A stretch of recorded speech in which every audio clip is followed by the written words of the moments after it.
L'enseignement que nous allons regarder aujourd'hui s'intitule La Trinité. Deutéronome chapitre 6, le verset 4.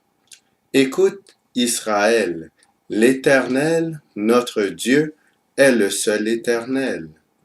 Éphésiens chapitre 4, les versets 4 à 6. Il y a un seul corps et un seul esprit, comme aussi vous avez été appelés à une seule espérance par votre vocation. Il y a un seul Seigneur, une seule foi, un seul baptême, un seul Dieu et Père de tous, qui est au-dessus de tout, et parmi tout, et en tout. 1 Timothée chapitre 1, le verset 17. Au roi des siècles, immortel, invisible, seul Dieu, soit honneur et gloire au siècle des siècles. Amen. Apocalypse chapitre 22, les versets 8 et 9. C'est moi, Jean, qui ai entendu et vu ces choses. Et quand j'eus entendu et vu, je tombai aux pieds de l'ange qui me les montrait pour l'adorer. Mais il me dit, garde-toi de le faire, je suis ton compagnon de service, et celui de tes frères les prophètes, et de ceux qui gardent les paroles de ce livre. Adore Dieu. Pour commencer, il faut comprendre qu'il y a un seul Dieu qui dirige l'univers au complet. Seul Dieu mérite d'être adoré. Aucun ange ne mérite de recevoir ce type d'hommage. Psaume 96, les versets 4 et 5. Car l'Éternel est grand et très digne de louange. Il est redoutable par-dessus tous les dieux. Car tous les dieux des peuples sont des idoles, et l'Éternel a fait les cieux. Le vrai Dieu est l'Éternel, car c'est lui seul qui a fait les cieux et la terre. Les autres dieux sont en réalité des idoles. Ils n'ont donc absolument aucun pouvoir sur quoi que ce soit. Ainsi, la capacité de créer est ce qui distingue le vrai Dieu de la multitude de faux dieux qui existent sur cette planète. Que signifie le mot Dieu? Le terme Dieu provient du mot hébreu Elohim, qui signifie juge, divinité, ange, Dieu. Il est à noter que tous ces mots sont employés strictement au pluriel. Cela sous-entend qu'au moins deux individus sont décrits comme étant Dieu. Avons-nous des exemples du concept de pluralité dans la Bible quand on parle de Dieu? Genèse chapitre 1, le verset 26. Puis Dieu dit, faisons l'homme à notre image, selon notre ressemblance, et qu'il domine sur les poissons de la mer, sur les oiseaux du ciel, sur le bétail, sur toute la terre, et sur tous les reptiles qui rampent sur la terre.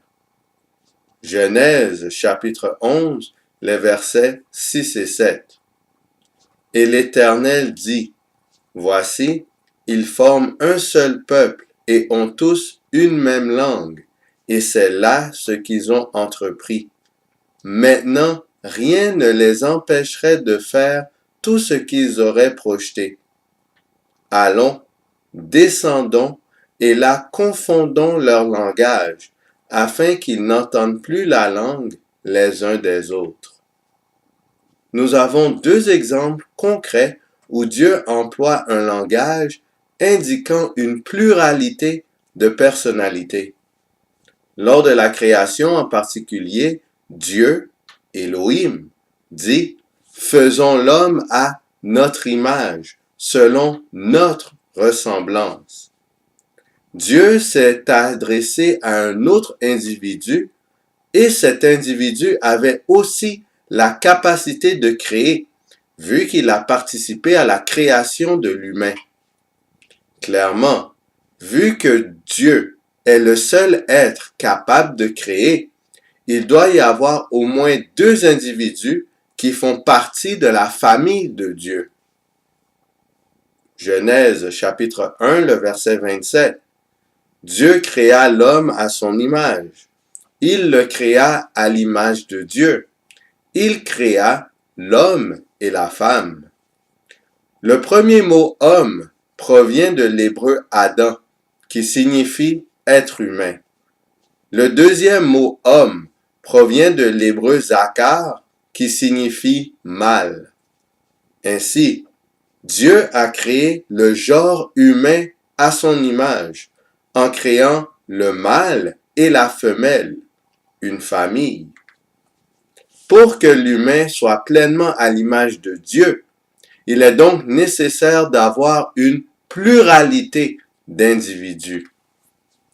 Cela indique que Dieu est lui-même une pluralité d'individus. Le terme famille divine est approprié. Il y a plusieurs individus qui portent le nom de Dieu et qui ne sont pas des idoles. Éphésiens chapitre 4, les versets 5 et 6. Il y a un seul Seigneur, une seule foi, un seul baptême, un seul Dieu et Père de tous, qui est au-dessus de tout, et parmi tout, et en tout. Quels individus portent le nom de Seigneur, de Dieu, de Père? Dans la mesure où ceux qui se font baptiser deviennent enfants de Dieu, au nom de qui baptise-t-on? Matthieu, chapitre 11, le verset 25. En ce temps-là, Jésus prit la parole et dit, « Je te loue, Père, Seigneur du ciel et de la terre, de ce que tu as caché ces choses aux sages et aux intelligents, et de ce que tu les as révélées aux enfants. » 1 Corinthiens chapitre 8, le verset 6. Néanmoins pour nous, il n'y a qu'un seul Dieu, le Père, de qui viennent toutes choses et pour qui nous sommes, et un seul Seigneur, Jésus-Christ, par qui sont toutes choses et par qui nous sommes. 2 Corinthiens chapitre 3, les versets 15 à 18. Jusqu'à ce jour, quand on lit Moïse, un voile est jeté sur leur cœur. Mais lorsque les cœurs se convertissent au Seigneur, le voile est ôté. Or, le Seigneur, c'est l'Esprit. Et là où est l'Esprit du Seigneur, là est la liberté.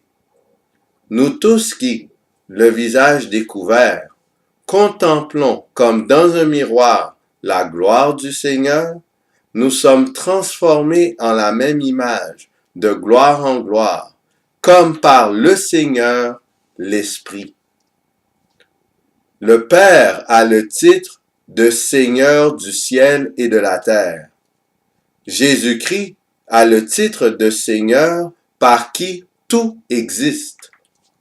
L'Esprit Saint a le titre de Seigneur duquel les cœurs des humains se convertissent. Jean chapitre 20, le verset 17. Jésus lui dit, « Ne me touche pas, car je ne suis pas encore monté vers mon Père, mais va trouver mes frères, et dis-leur que je monte vers mon Père et votre Père, vers mon Dieu et votre Dieu. » Jean chapitre 1, les versets 1 et 14. Au commencement était la parole, et la parole était avec Dieu, et la parole était Dieu. Et la parole a été faite chair, et elle a habité parmi nous, pleine de grâce et de vérité. Et nous avons contemplé sa gloire, une gloire comme la gloire du Fils unique venu du Père. Actes, chapitre 5, les versets 3 et 4. Pierre lui dit, « Ananias, pourquoi Satan a-t-il rempli ton cœur au point que tu mentes au Saint-Esprit et que tu aies retenu une partie du prix du champ. S'il n'eût pas été vendu, ne te restait-il pas? Et, après qu'il a été vendu, le prix n'était-il pas à ta disposition? Comment as-tu pu mettre en ton cœur un pareil dessein? Ce n'est pas à des hommes que tu as menti, mais à Dieu. Le Père est décrit comme étant Dieu. Le Fils, la parole faite chair, est décrit comme étant Dieu. Le Saint-Esprit est également décrit comme étant Dieu. Jacques chapitre 1, le verset 17. Toute grâce excellente et tout don parfait descendent d'en haut, du Père des Lumières, chez lequel il n'y a ni changement ni ombre de variation. Ésaïe chapitre 9, le verset 5. Car un enfant nous est né, un fils nous est donné, et la domination reposera sur son épaule. On l'appellera admirable, conseiller, Dieu puissant, Père éternel, Prince de la paix. Dieu le Père est désigné comme étant Père des Lumières. Dieu le Fils est désigné comme étant un Père éternel. Matthieu chapitre 28, le verset 19. Allez, faites de toutes les nations des disciples, les baptisant au nom du Père, du Fils et du Saint-Esprit. Le mot « nom » provient du grec « onoma » qui signifie « nom », les noms propres à chacun, personnes reconnues par leur nom.